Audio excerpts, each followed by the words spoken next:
Hello student, this is your economics channel. In the last video we already discussed about the features of planning in India and capitalist economy, socialist economy, how to set up planning in India and who started and helped to set up planning in India. Now we are going to start the discussion of objective of planning and success and failures of planning in India. Objective of plannings. We know about objective of plan and plannings. What are the basic difference between objective of plans and what are the basic difference between objective of plans and objective of planning? Objective of plans means a specific objective of a specific plans. इसका मतलब ये हुआ कि बहुत सारे planning चले, first चाहे second चाहे थर्ड चाहे फोर्थ चाहे फिफ्थ, इस तरह से 12 5 ईयर प्लान चले, 12 प्लान चले. First 5 year plan during 1951 to 1956, second 1956 to 1961, third 1961 to 1966 और सारे 5 ईयर प्लान के कुछ अलग अलग ऑब्जेक्टिव्स बनाए गए जिसको अचीव करना इंडिया के लिए ज़रूरी था. जैसे फर्स्ट 5 ईयर प्लान में growth and development of agriculture sector, increase of production and productivity of agricultures. Second 5 year plan में growth and development of industrial sector, spread of industrialization. इस तरह से अलग अलग ऑब्जेक्टिव्स बनाए गए. जब हम किसी एक स्पेसिफिक प्लान की बात करते हैं, उसकी ऑब्जेक्टिव्स की बात करते हैं, तो this is known as objective of plans. और जब हम ओवरऑल सारे प्लानिंग की बात करते हैं 1 to 12 सारे प्लानिंग की ऑब्जेक्टिव्स की बात करते हैं, तो उसमें से कुछ मेन ऑब्जेक्टिव सामने आता है. सबका कुछ कुछ अलग अलग ऑब्जेक्टिव्स होते हैं, सारे प्लानिंग में कुछ कुछ अलग अलग ऑब्जेक्टिव होते हैं, बट उसमें से कुछ मेन ऑब्जेक्टिव्स आते हैं जिसमें से हम लोग 5 ऑब्जेक्टिव्स को बोल सकते हैं. There are 5 main objectives of long period planning.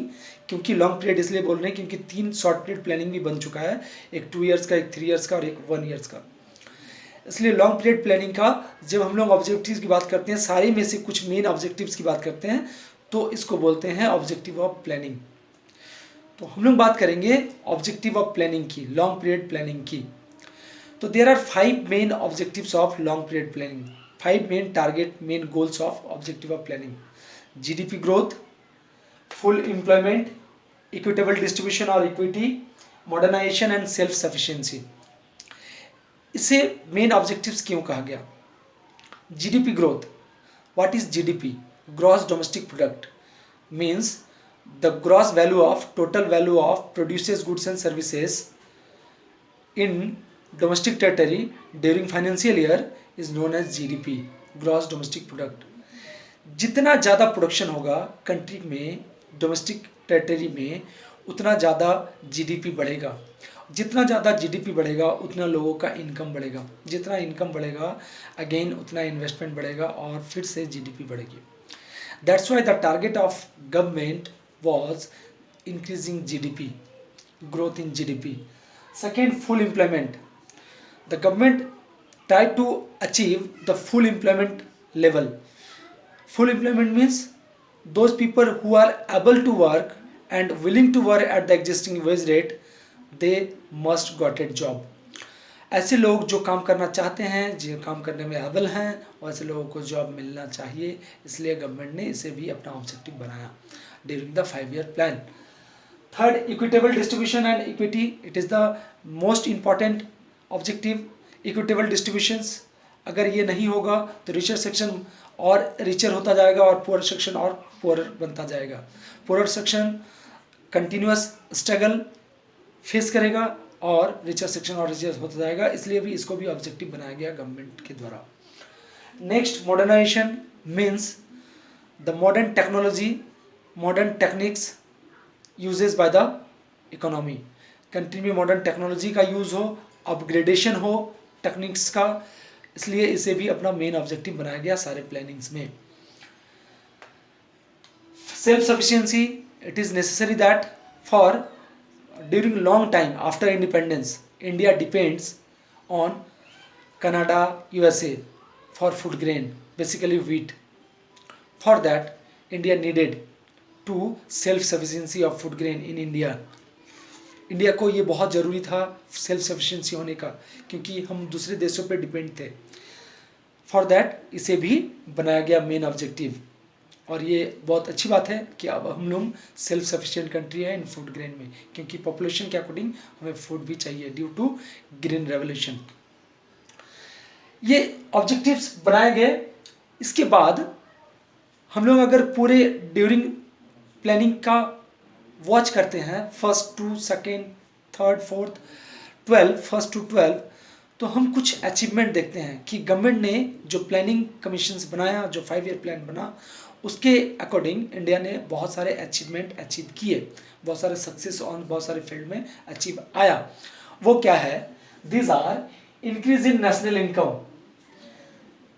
Income, national income की ग्रोथ रेट, जो कि फर्स्ट 5 ईयर प्लान से हम लोग 12 5 ईयर प्लान की कंपैरिजन करेंगे तो हमें बहुत समझ में आएगा।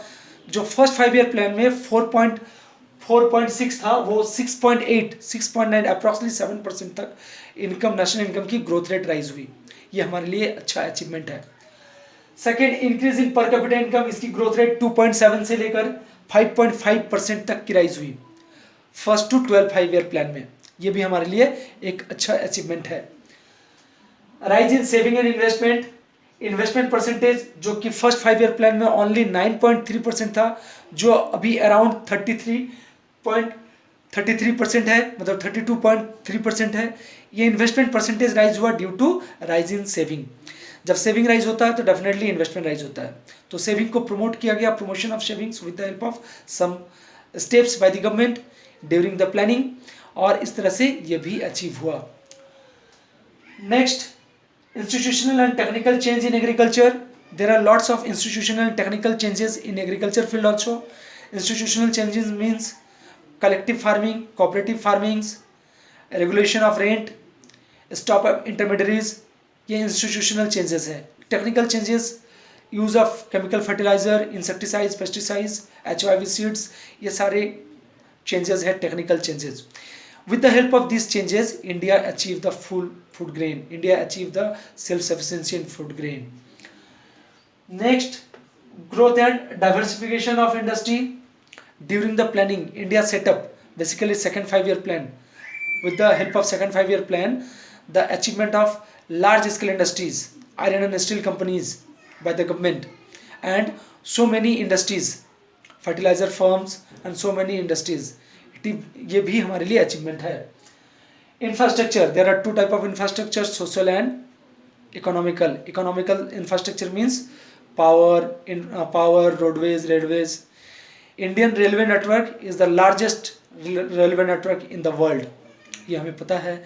And IT sectors, India is the global player in IT field in the world.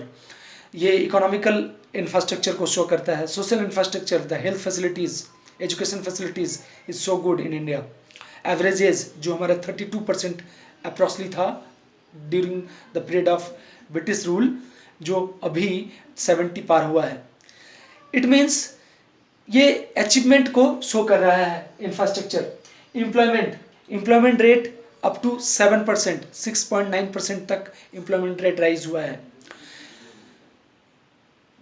International trade जो फर्स्ट 5 ईयर प्लान के ड्यूरेशन में 792 करोड़ का था, जो अभी 59,02,036 करोड़ का हो गया है इंटरनेशनल ट्रेड। ये भी हमारे लिए एक अचीवमेंट है, जो 5 ईयर प्लान का अचीवमेंट्स को शो करता है।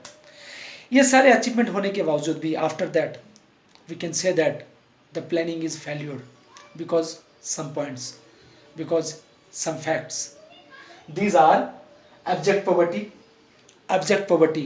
In India, 21.9% people are BPL, under BPL still now.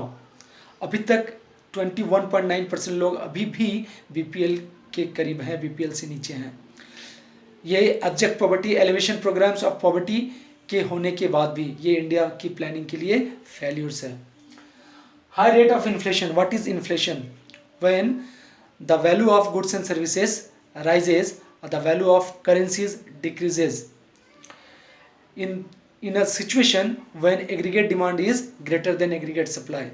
It is inflation, high rate of inflation, day by day inflation rate rise हो रहे हैं.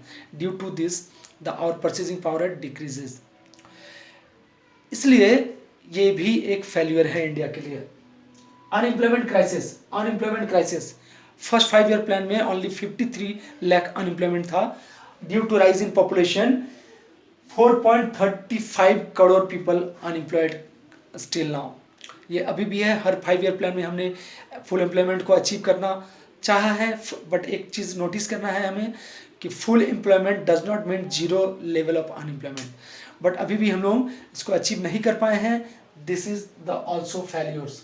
इनएडेक्वेट इंफ्रास्ट्रक्चर, जो इंफ्रास्ट्रक्चर है वो सफिशिएंट नहीं है. हम हमेशा देखते हैं रोडवेज पे प्रेशर व्हीकल्स की, means the rise in population is more rise in infrastructure. The pressure of infrastructure जो है उससे ज़्यादा राइज पॉपुलेशन की हो रही है, जिसकी वजह से इंफ्रास्ट्रक्चर इनएडेक्वेट है, इनसफिशिएंट है. Next, square distribution. Richer section are become a rich and poorer section still a suffering struggle. This is the squared distribution. Due to squared distribution, equal distribution नहीं होने की वजह से ये चीज़ हो रहा है. ये सारे failures है. Due to this failures, government stop the planning. 12 5-year plan जो last 5-year plan था 2012 से 2017 तक चलने वाला था, जिसे स्टॉप कर दिया गया और 1 जनवरी 2015 को नीति आयोग लाया गया ताकि हम इस फेल्यूर्स को अचीव कर सकें, तो इस फेल्यूर्स को दूर कर सकें. NITI Aayog means national institutions for transforming India. National institutions for transforming India. With the help of NITI Aayog we can achieve again our goals. Okay, this chapter is clear, my dear student. Okay, thank you.